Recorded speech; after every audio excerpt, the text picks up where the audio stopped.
मैं PS ठाकुर, सहायक प्राध्यापक अर्थशास्त्र। आज का जो विषय है निजीकरण एवं वैश्वीकरण के संदर्भ में चर्चा की जाएगी। नई आर्थिक नीति की दूसरी महत्वपूर्ण विशेषता निजीकरण की नीति को बढ़ावा देना है। निजीकरण का अर्थ सार्वजनिक क्षेत्र के स्वामित्व एवं प्रबंधन में चल रहे उपक्रमों को निजी स्वामित्व में देने से है। नई आर्थिक नीति में निजी क्षेत्र को आर्थिक क्रियाओं में महत्वपूर्ण भूमिका निभाने की अनुमति दी गई। निजीकरण के अंतर्गत निम्न कार्यों को शामिल किया गया है। पहला, सार्वजनिक क्षेत्र के लिए सुरक्षित 17 उद्योगों को घटाकर इसे 8 उद्योगों तक सीमित करना। दूसरा, 8वीं पंचवर्षीय योजना के कुल निवेश में निजी क्षेत्र के निवेश को 55% तक बढ़ाना। निजी क्षेत्र सार्वजनिक क्षेत्र के उपक्रमों की सरकारी इक्विटी को कामगारों एवं जनता को बेचना, जिससे इनमें निजी लोगों की भागीदारी अधिक से अधिक बढ़ सके। चौथा, राष्ट्रीय वित्त संस्थानों से निजी क्षेत्र के उपक्रमों को अधिक से अधिक संस्थागत साख की सहायता उपलब्ध कराना। अत्यधिक लाभ प्राप्त करने वाले उपक्रमों को प्रबंधन में स्वायत्तता प्रदान की जाएगी। छठवां, सार्वजनिक क्षेत्र के उपक्रमों में प्रदान की जाने वाली बजटीय सहायता में उत्तरोत्तर कमी की जाएगी। सातवां, चुने हुए सार्वजनिक क्षेत्र के उपक्रमों की इक्विटी का विनिवेश डिसइन्वेस्टमेंट करके निजी क्षेत्रों की भागीदारी बढ़ाते हुए इनकी प्रतिस्पर्धा करने की क्षमता में वृद्धि करना। आठवां, बीमार सार्वजनिक उपक्रमों में औद्योगिक एवं वित्तीय पुनर्निर्माण बोर्ड को इनके पुनर्वास, पुनर्निर्माण या विवेकीकरण के लिए सुपुर्द किया जाएगा। नौवां, सरकार विदेशी कंपनियों के साथ ज्वाइंट वेंचर्स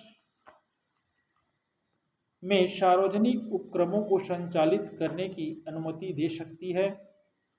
इससे यह आशा की गई कि निजी क्षेत्र की कुशलता एवं उत्पादकता में वृद्धि होगी। अब वैश्वीकरण, ग्लोबलाइजेशन। तो वैश्वीकरण क्या है? अर्थव्यवस्था के वैश्वीकरण का अर्थ है देश की अर्थव्यवस्था को उत्पादन, व्यापार एवं वित्तीय लेन देन में विश्व के उन्नत औद्योगिक राष्ट्रों के साथ जोड़ने की प्रक्रिया से है। अतः वैश्वीकरण के अंतर्गत विभिन्न देशों के बीच वस्तुओं, सेवाओं, पूंजी एवं तकनीकी का वे रोक टोक लेन देन होता रहेगा। वैश्वीकरण की विशेषताएं, वैश्वीकरण की प्रमुख विशेषताएं निम्नलिखित है। पहला, देश की अर्थव्यवस्था को विश्व की अर्थव्यवस्था के साथ एकीकृत करना। दूसरा, वस्तुओं, सेवाओं, पूंजी, तकनीक एवं श्रम संबंधी अंतर्राष्ट्रीय बाजारों का एकीकरण करना, जिससे इनके आने जाने पर कोई प्रतिबंध नहीं होगा। तीसरा, बहुराष्ट्रीय कंपनियों का विस्तार। चौथा, राष्ट्र की समष्टि संबंधी आर्थिक नीतियों का क्षेत्र कम हो जाना। संक्षेप में हम कह सकते हैं कि वैश्वीकरण राष्ट्रों की सीमाओं को पार कर आर्थिक लेन देन की प्रक्रिया और उनके प्रबंधन का प्रवाह पूरे विश्व में होता रहे। इसके अंतर्गत व्यापार नीति में सुधार। वैश्वीकरण के अंतर्गत देश की अर्थव्यवस्था को विश्वव्यापी अर्थव्यवस्था से जोड़ने के लिए संरक्षण नीति को विभिन्न चरणों में समाप्त किया जाएगा। दूसरा, लाइसेंस एवं परिमाणात्मक प्रतिबंधों को उत्तरोत्तर समाप्त किया जाएगा, जिससे स्वयं व्यापार को बढ़ावा मिल सके। तीसरा, पूंजीगत वस्तुएं एवं कच्चे माल पर से आयात करों को हटाकर भेदमूलक नीति को समाप्त किया जाएगा। चौथा, कीमत आधारित पद्धति के अंतर्गत निर्यात क्षेत्रों को विकसित किया जाएगा। पांचवा, विदेशी विनिमय कोष बनाया जाएगा। छठवां, प्रत्यक्ष एवं पोर्टफोलियो विदेशी विनियोग को बढ़ावा दिया जाएगा। दूसरा, सामाजिक नीति में सुधार। अर्थव्यवस्था में निर्धनता उन्मूलन के उद्देश्य को प्राप्त करने के लिए प्राथमिक शिक्षा, ग्रामीण क्षेत्रों में पीने के पानी की पूर्ति, लघु एवं सीमांत कृषकों को सहायता, अनुसूचित जाति, अनुसूचित जनजाति एवं अन्य पिछड़े वर्गों के कल्याण, महिला एवं बाल विकास कार्यक्रमों, अधोसंरचना एवं रोजगार सृजन करने वाली परियोजनाओं पर अधिक राशि व्यय की जाएगी। इसके लिए बजट में राष्ट्रीय सामाजिक सहायता योजना के अंतर्गत आवास सहायता, वृद्धावस्था पेंशन, मातृत्वकालीन लाभ, गरीबी रेखा से नीचे रहने वाले लोगों के लिए समूह योजना लागू की गई। इस प्रकार आर्थिक सुधार कार्यक्रम राजकोषीय अनुशासन एवं संरचनात्मक सुधार के दो आधार स्तंभों पर आधारित है। देश की अर्थव्यवस्था का वैश्वीकरण विकासशील देशों को चुनौती, चैलेंज एवं अवसर, अपॉर्चुनिटीज दोनों प्रदान करता है। वैश्वीकरण की प्रक्रिया के चलते विकासशील देश अंतर्राष्ट्रीय प्रतिस्पर्धा की चुनौती का सामना करने के लिए अपने आप को तैयार करते हैं। नई आर्थिक नीति को लागू करने के साथ ही भारत ने भी वैश्वीकरण की चुनौती को स्वीकार किया है। इसके लिए भारतीय अर्थव्यवस्था में निम्न परिवर्तन किए गए हैं। पहला, इसमें नई आर्थिक नीति में अनुसूची 3 के अंतर्गत उच्च तकनीकी एवं उच्च निवेश प्राथमिकता वाले उद्योगों की विशिष्ट सूची तैयार की है, जिसमें प्रत्यक्ष विदेशी निवेश एफडीआई को 51% तक स्वतः निवेश करने की अनुमति दी जाएगी।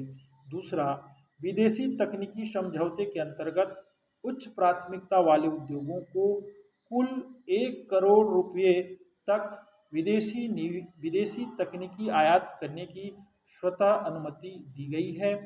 विदेशी तकनीकी विशेषज्ञों को आयात करने के लिए अनुमति की आवश्यकता नहीं होगी।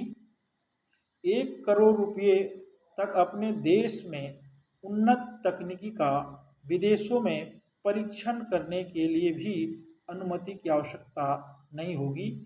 तीसरा, भारतीय रुपये का अंतर्राष्ट्रीय समायोजन करने के लिए जुलाई 1991 में 20% तक अवमूल्यन किया गया, जो निर्यात को बढ़ाएगा, आयात को हतोत्साहित करेगा एवं विदेशी पूंजी के बहाव को देश में बढ़ाएगा। चौथा, वर्ष 1992-93 में रुपये की आंशिक परिवर्तनीयता तथा 1993-94 के बजट में रुपये की पूर्ण परिवर्तनीयता को लागू किया गया। पाँचवा, 31 मार्च 1992 को वर्ष 1992 से 97 के लिए आयात निर्यात की घोषणा की गई थी। इसका मुख्य उद्देश्य भारत के विदेशी व्यापार को विश्वव्यापी रूप देना था। इसमें भारतीय उद्योगों की उत्पादकता में वृद्धि, आधुनिकीकरण एवं प्रतिस्पर्धा करने की क्षमता को बढ़ावा देने पर बल दिया गया था, जिससे भारत का निर्यात व्यापार बढ़े और आयातों को कम किया जा सके। इसमें वस्तुएं एवं सेवाओं के आयात निर्यात पर सभी प्रकार के प्रतिबंधों एवं नियंत्रणों को समाप्त करने तथा बाजार की शक्तियों को महत्वपूर्ण भूमिका निभाने के लिए अनुमति दी गई थी। छठवां, 31 मार्च 1997 को वर्ष 1997 से 2000 के लिए नई आयात निर्यात नीति की घोषणा की गई। इसमें व्यापार व्यवसाय के नियमों को सरल किया गया और विश्व बाजार में हमारे उद्योगों की प्रतिस्पर्धा करने की क्षमता में सुधार पर बल दिया गया। सातवां, भारतीय अर्थव्यवस्था को विश्व प्रतिस्पर्धा की सीमा में लाने के लिए प्रशुल्क दरों को 250% से घटाकर 40% तक लाया गया। आठवां, विदेशी निवेश एवं पूंजी के प्रवाह को देश में बढ़ाने के लिए विदेशी निवेश प्रवर्तन बोर्ड की स्थापना की गई और विदेशी विनिमय नियंत्रण अधिनियम फेरा में कंपनियों को छूट दी गई। नौवां, अंतर्राष्ट्रीय प्रतिस्पर्धा करने की क्षमता में वृद्धि करने के लिए भारत सरकार ने भुगतान संतुलन के घाटे को कम करने के अनेक उपाय किए गए तथा विश्व व्यापार में भारत के हिस्से को बढ़ाने के उपाय किए। यद्यपि भारत के पास अंतर्राष्ट्रीय प्रतिस्पर्धा करने की क्षमता प्राप्त करने के लिए व्यापक घरेलू बाजार, बृहद औद्योगिक एवं अधोसंरचना आधार, सस्ते श्रमिक की अत्यधिक पूर्ति, शिक्षित एवं प्रशिक्षित जनशक्ति की बहुत बड़ी संख्या एवं पर्याप्त प्राकृतिक संसाधन है, किंतु विश्व व्यापार में भारत का हिस्सा मात्र 0.8% है। यह एशियाई देश सिंगापुर, मलेशिया, दक्षिण कोरिया, हांगकांग, इंडोनेशिया, ताइवान एवं थाईलैंड के हिस्से से भी भारत का योगदान विश्व व्यापार में बहुत कम है। इसके लिए आवश्यक है कि भारतीय उद्योगपति अनेक उत्पादों की प्रतिस्पर्धा करने की क्षमता में सुधार करें। इसके लिए उत्पादों की गुणवत्ता में सुधार और उत्पादों एवं तकनीकी प्रक्रिया में नव प्रवर्तन को लागू किए जाने की आवश्यकता। अब नवीं वैश्वीकरण के संबंध में कुछ कठिनाइयां हैं। वैश्वीकरण की दिशा में प्रमुख कठिनाइयां निम्नलिखित है।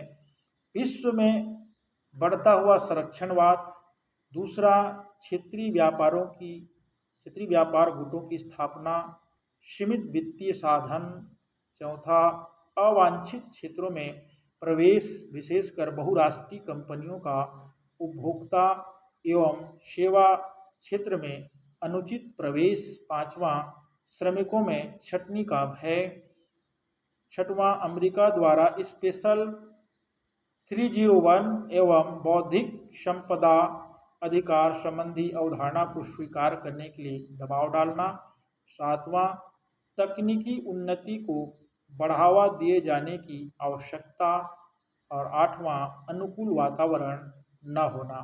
वैश्वीकरण के लिए कुछ सुझाव दिए गए हैं। भारत में